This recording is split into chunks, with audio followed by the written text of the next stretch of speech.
Observatorio Judicial Dominicano de la Fundación Global Democracia y Desarrollo,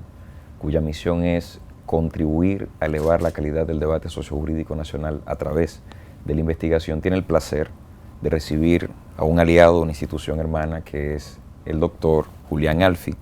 del Instituto Nacional de Ciencias Penales, INECIP, de Argentina. Con él vamos a estar conversando acerca de diversos temas vinculados a desafíos actuales de las reformas penales y las reformas procesales penales en América Latina y, por supuesto, vamos a darle la más cordial bienvenida y que nos cuente un poco acerca del trabajo que está realizando INECIP en estos momentos. Muchas gracias, Harold, y muchas gracias al Observatorio y a la Fundación.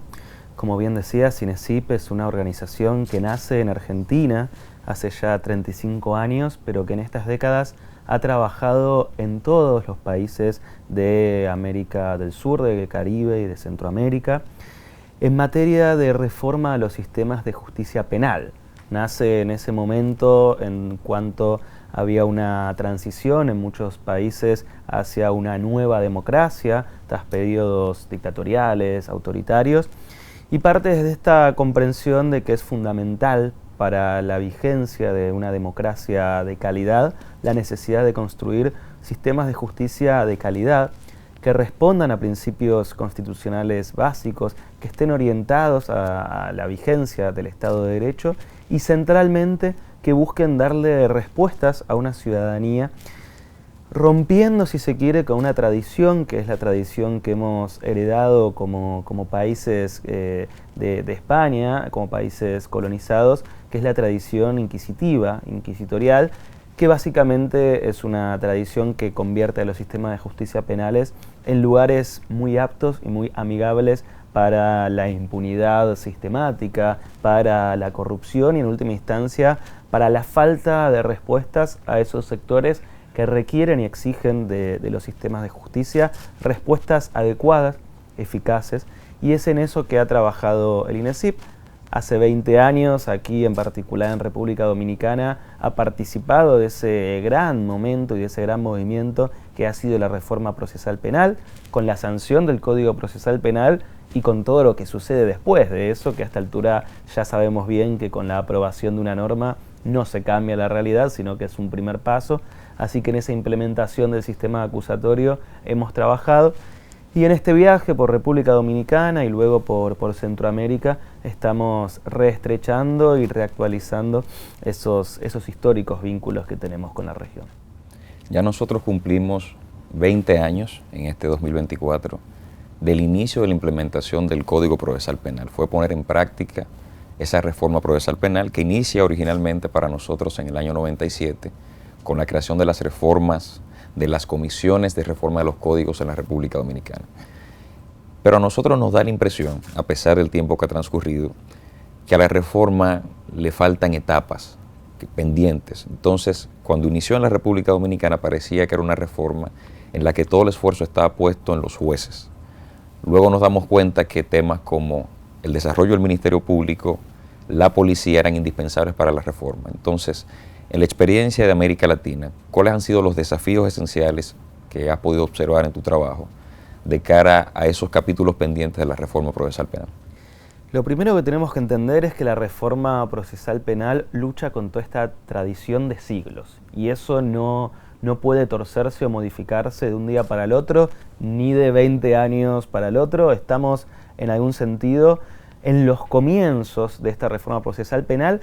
que ha tenido grandes logros y no debemos desmerecerlos. La vigencia de principios hasta hace unos años impensados, el principio de imparcialidad, que haya un fiscal que investiga y que no sea el propio juez el que lleva adelante la investigación y luego resuelve. Principios de publicidad, que las resoluciones sean en audiencias orales.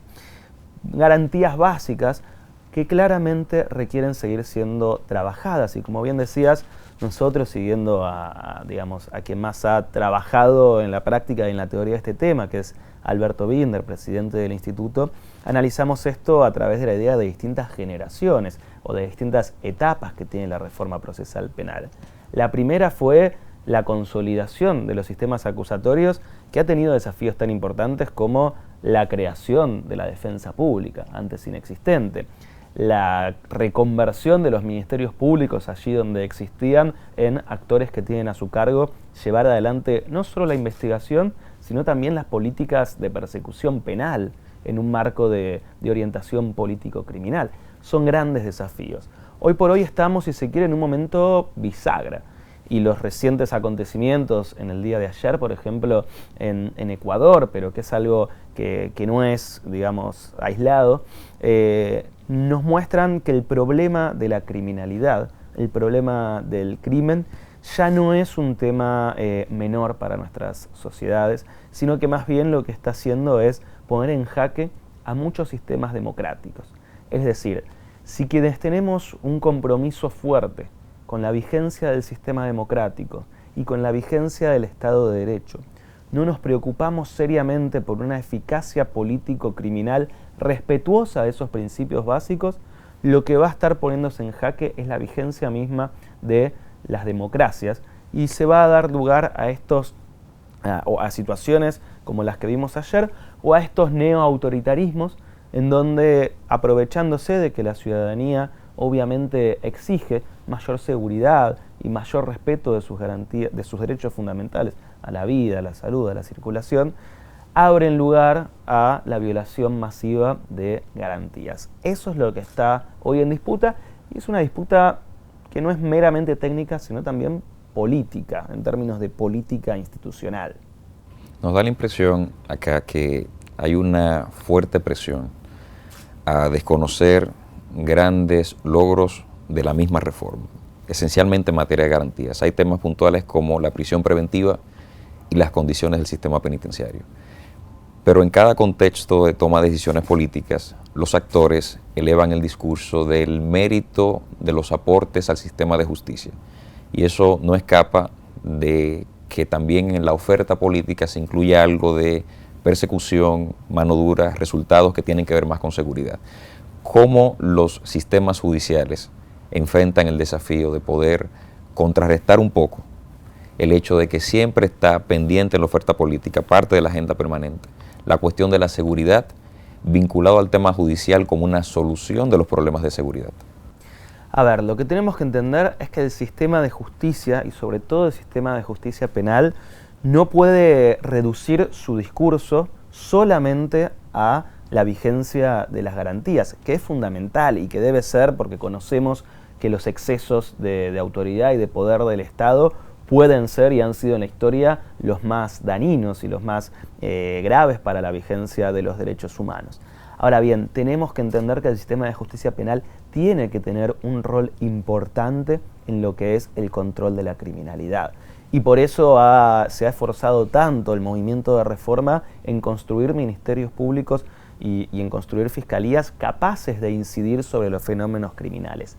Si las fiscalías no se hacen cargo de ese problema y no empiezan a reestructurar, a cambiar su forma de trabajo y a entenderse como un actor que tiene que darle respuestas a la ciudadanía, que tiene que rendir cuentas, que tiene que explicar cuáles son sus prioridades político-criminales y de qué manera está incidiendo sobre ellas, lo que nos vamos a encontrar es que el discurso garantista va a costar mucho sostenerlo, porque el problema de la criminalidad va a seguir avanzando y estos discursos populistas, demagogos, facilistas, que presentan como un problema la criminalidad, la reducción, cuando no la eliminación de las garantías, van a tener terreno fértil. Entonces, desde incluso una visión garantista, desde una visión, diría, progresista y muy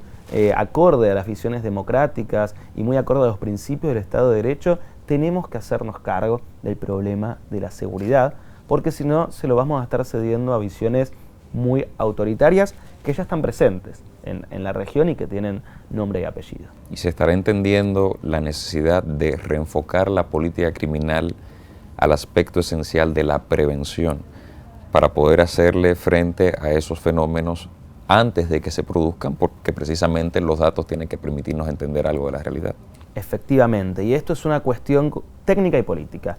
Técnica porque requiere el desarrollo de nuevas disciplinas en las cuales los abogados y abogadas, que somos quienes monopolizamos el sistema de justicia, no estábamos acostumbrados a entender. Pienso en el análisis criminal, pienso en el análisis político criminal, la visión de administración y gestión de organizaciones, la visión de análisis de políticas públicas, medición de impacto, medición de resultados y diseño de una planificación estratégica de una política, porque tenemos que entender esto, la política criminal es una política pública que se encarga de administrar uno de los recursos más sensibles para la institucionalidad, que es el recurso violento, la cárcel, centralmente. Y tiene también una dimensión política que no podemos desatender. Hay una visión, si se quiere, un poco naif, vamos a decirle, que quiere reducir todos los problemas del sistema de justicia a un problema técnico. Y lo que tenemos que hacernos cargo es que detrás de las discusiones sobre la orientación político-criminal de los sistemas de justicia hay una disputa de intereses. Cuando el sistema de justicia penal empieza a ser efectivo y empieza a incidir sobre fenómenos criminales que históricamente habían gozado de impunidad, existe una fuerte presión, cuando no un acoso, sobre aquellos que se animan a dar esas peleas. Pienso en el caso de Guatemala como caso emblemático, con gestiones de ministerios públicos que habían logrado condenas, por ejemplo, en graves violaciones a derechos humanos, o que habían logrado reducir drásticamente los niveles de violencia, y que luego hubo un gran retroceso, promovido por esos mismos sectores que se habían visto en algún sentido perjudicados por esta nueva efectividad del sistema de justicia. Lo que debemos hacer es hacernos cargo de esa disputa política y ponerla de cara a la sociedad e involucrar a la sociedad activamente, con distintas formas de participación en esas discusiones, para que no terminen dándose entre cuatro paredes o a puertas cerradas, porque es, como decíamos al comienzo, una discusión fundamental hoy por hoy para la vigencia de las democracias que no solo en Latinoamérica, no solo en América, sino en todo el mundo, están puestas en crisis, y hay una fuerte crisis de representatividad, y la cuestión de la seguridad y de la justicia es uno de sus puntos centrales. La corrupción parece poner a prueba nuestro sistema de justicia. Largos procesos, pocas condenas, demasiada expectativa social. ¿Cómo conciliar esos dos mundos? Si hay un esfuerzo importante en mostrar los primeros hallazgos de una investigación penal. Luego eso no se traduce en una condena. El ciudadano queda insatisfecho y el culpable es el sistema de justicia. ¿Qué debe hacer el sistema de justicia? Binder decía, el sistema no puede reconvertirse con sus propias fuerzas en las repúblicas adheridas al Estado de Derecho. Entonces, ¿qué puede hacer el sistema de justicia para ganar confianza, sobre todo en los casos de corrupción? En primer lugar, obtener respuestas y entender que lograr una prisión preventiva no es una respuesta. Y ese obtener respuestas requiere distintos, como decíamos antes, dimensiones de trabajo. Y si me permitís, vuelvo a esta idea de analizarlo desde la visión técnica y analizarlo desde la visión política. Desde la visión política es garantizar que las estructuras que informan al sistema de justicia le permitan justamente tocar esos intereses sin sufrir consecuencias negativas a quienes lo hacen. Porque lo que se ve en muchos países de la región es que no hay incentivos, o más bien hay desincentivos, para que los operadores, pienso en fiscales, pienso en jueces, tengan esa capacidad de incidir sobre sectores de corrupción, de criminalidad económica, y que de hecho saben que les conviene para sus carreras no hacerlo. Y por lo tanto dependemos de actitudes heroicas, y no puede un sistema depender de ese tipo de actitudes porque siempre va a tender al fracaso. Y por otro lado, una cuestión más técnica, organizacional, de gestión, que es comprender que el Ministerio Público tiene que establecer prioridades y tiene que atender la diversidad de casos que tiene con distintas herramientas que permitan una gestión más eficiente de sus recursos, que siempre van a ser limitados para las múltiples necesidades que tiene. Escuchaba el otro día en el comienzo, en el acto solemne por el Día del Poder Judicial, el presidente de la Corte, hablar, digamos, una estadística que el 80% de los casos eran llevados a juicio. Eso es un sistema que tiende sistemáticamente al colapso y a la no respuesta. Hay casos menores que requieren respuestas menos violentas y más rápidas, que además pueden ser mejores para incluso las víctimas. Víctimas que deben tener una participación muchísimo más activa de la que tienen en el proceso, como se prometió al comienzo de la reforma y que los ministerios públicos muchas veces no han logrado darle. Y eso permitiría redirigir buena parte de esos recursos a los casos de alto impacto, que requieren mucho análisis de prueba y una planificación estratégica orientada a lograr resultados, y con algo muy importante que es la rendición de cuentas. Tenemos que construir o repensar la idea de transparencia para no quedarnos en una visión, si se me permite la palabra, boba de la transparencia, en donde solamente la transparencia se limita a publicar documentos en Internet, sino que tenemos que tener una transparencia redirigida a involucrar a la ciudadanía en estos temas a través de distintas herramientas. En Argentina se está implementando con muchísimo éxito el juicio por jurados, que ha dado un vuelco de 180 grados en lo que es la relación de la ciudadanía con el Poder Judicial. Ante todas las objeciones, mitos y miedos que había, está funcionando muy bien y demuestra que en Latinoamérica también es posible tener modelos eficaces de juicio por jurados. Y el Ministerio Público tiene que institucionalizar canales de comunicación permanente con la ciudadanía, en donde no sea solamente publicar información, sino también escuchar a los distintos sectores sociales, que son además los que más sufren las consecuencias de la criminalidad que el Ministerio Público está llamado a controlar. Otro problema del sistema es afrontar de manera eficaz el tema del feminicidio. Nosotros todavía no lo tenemos incorporado como un tipo penal en el Código Penal, que se ha tardado mucho la discusión en nuestro Congreso, pero ya es una realidad el abordaje en la discusión del feminicidio. Incluso aquí en la Fundación hemos trabajado bastante en el tema. Entonces, siendo nuestra política criminal enfocada esencialmente en la persecución, en la reacción, en la reducción a la persona a la prisión, que es lo inmediato, ¿cómo afrontar un fenómeno como el feminicidio, que se ha demostrado que la prisión no es ni será la solución de ese problema? A ver, allí tenemos, en INESIP tenemos un grupo de trabajo especializado dirigido por Iliana Arduino, que es una especialista en la materia, y un poco lo que está trabajando es no caer en una visión punitivista, un feminismo punitivista, pero también, digamos, pero que tampoco caer en el otro extremo, que es lo que ellas denominan el garantismo misógino, es decir, esta utilización o sobre fortalecimiento de las garantías desde una perspectiva misógina, en donde solo somos garantistas si el caso es de violencia de género, y en última instancia lo que fortalecemos es una impunidad selectiva que históricamente ha tenido el sistema de justicia para con los casos no solo de feminicidio, sino con la diversidad de variantes que tienen las violencias de género. Es uno de los mayores desafíos que enfrentan los sistemas de justicia en América Latina, porque es un nuevo nivel de víctimas, o mejor dicho, un colectivo de personas victimizadas que recién ahora el sistema empieza muy lentamente a visibilizar, a poner en agenda pública,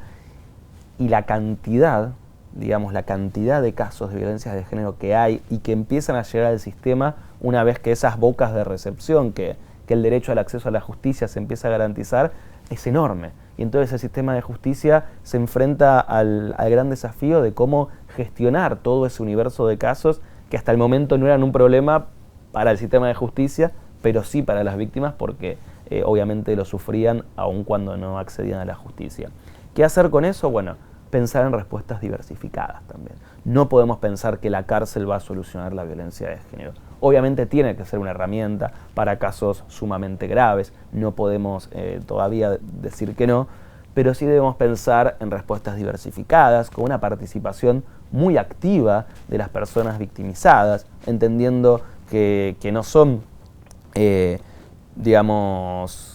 sujetos pasivos solamente de violencia, sino también sujetos activos que tienen derecho a una participación muy activa en los procesos. Así que, hay que usar la herramienta penal de forma inteligente, racional, y oyendo y dándole lugar a la voz de los distintos movimientos de mujeres, de diversidades, que son, quienes van a proponer las mejores respuestas para el sistema judicial. Predomina en el caso de los feminicidios el uso de las armas de fuego. Creo que en otras partes, al igual que en la República Dominicana. ¿Hacia dónde debe ir la política de prevención, pensando en que es el medio normalmente usado para quitarle la vida a mujeres en ese espacio tan íntimo donde se provocan la mayoría de feminicidios? Bueno, desde INESIP hemos estudiado mucho la vinculación entre la agenda de armas de fuego, un problema que históricamente hemos trabajado tanto desde la perspectiva de prevención como de persecución penal, y lo que son las violencias de género, y hay evidencia de sobra a nivel internacional que la presencia del arma de fuego potencia las posibilidades de que cualquier caso de violencia de género derive más fácilmente en un feminicidio. Y esto requiere políticas de prevención y de persecución particularmente orientadas a la prevención de violencias de género, entendiendo que el arma de fuego no es un instrumento más. Claramente los feminicidios se pueden cometer con otros instrumentos, armas blancas, instrumentos de materiales inflamables, etcétera, con las propias manos, pero el arma de fuego tiene una particularidad, que es, por un lado, un objeto que facilita la ejecución de la violencia y tiene un mayor poder letal, y por otro lado, que es un objeto ideado exclusivamente para causar daño a otros seres humanos. Y esto le da al Estado una mayor responsabilidad porque tiene una mayor posibilidad, que es prevenir y controlar la circulación de armas de fuego. Es decir, el Estado no podría mañana prohibir o restringir la circulación de armas blancas, porque tiene múltiples usos, pero sí tiene y debe restringir la circulación de armas de fuego. Y esto requiere distintas líneas de trabajo, desde planes de desarme, que han sido muy exitosos en Brasil, en Argentina, en donde el Estado le da un incentivo económico a las personas a cambio de que entreguen voluntariamente sus armas de fuego para su inmediata destrucción y de ese modo reducir el circulante de armas de fuego. Y por otro lado, un control del mercado legal para que las personas que accedan a las armas de fuego deban atravesar una serie de controles periódicos y obviamente perseguir a los mercados ilegales con un fuerte, digamos, o con ciertas particularidades en lo que son las armas de fuego de las fuerzas de seguridad, en donde hay mucha prevalencia en casos de violencia de género con armas de fuego. Crear protocolos específicos allí para la prevención del uso del arma en casos de violencia. Julián, te agradecemos este interesante diálogo. Para la Fundación Global Democracia y Desarrollo y para el Observatorio Judicial es un honor